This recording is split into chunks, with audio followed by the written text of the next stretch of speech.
راشد خان د شهزاد محمدي په مرز اخته دی.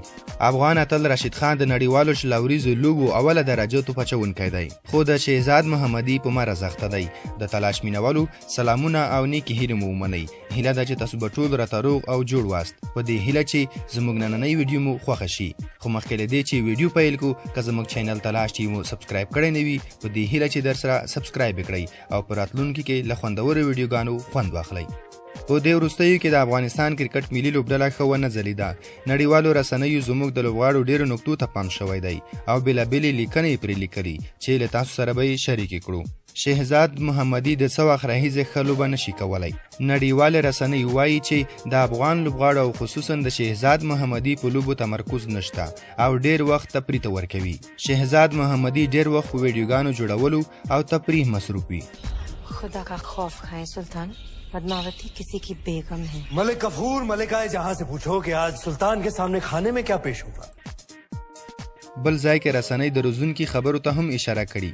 وایي چې شهزاد روزونکي د هغه خوراکونو څخه منع کړی دی چې وزن زیاتوي، خو شهزاد محمدي د روزونکو خبرو ته پام نه کوي. خوراک کې زما ورځې ډېره خوښېږي، زه چېرته هم کوشش کوم چې ورځې خورم.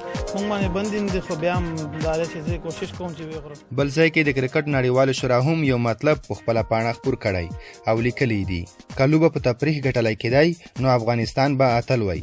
د شهزاد محمدي وروسته راشد خان هم د په مرز اخته دی. راشد د شهزاد نږدې ملګری دی، ډېر وخت ورسره یو ځای وي. راشد خان هم ډېر وخت په تفریح مصروف وي او تفریحي ویډیوګانې په ټولنیزو رسنیو کې خپروي.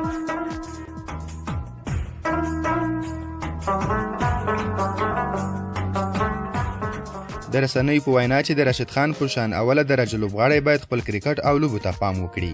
د بزوایر په نوم یوه تفریحي لوبه کې شهزاد محمدي ډېر ښه ځلېدلی، خو د انډیا او نړۍ اوله درجه توپ اچونکی بومره پکې پاتې راغلی. نو له دې هم ښکاري چې افغان لوبغاړو تفریح ته ډېر وخت ورکړی. راشد خان هم په دې وروستیو کې ښه نه دی ځلېدلی. دا په دې معنا نه ده چې راشد خان یو ښه لوبغاړی نه دی. ډېر ځله داسې شوي چې د نړۍ وتلي لوبغاړي ښه نه دي ځلېدلي. ښه مثال یې ویرات کوهلي دی. ویرات کوهلي که څه هم په IPL کې ښې لوبې ونه کړې، خو د نړیوال کرکټ یو ستوری لوبغاړی دی. هیله ده چې افغان لوبغاړي د ټولنیزو رسنیو او تفریح پر ځای افغان اتلان خپلو تمریناتو او لوبو ته توجه وکړي.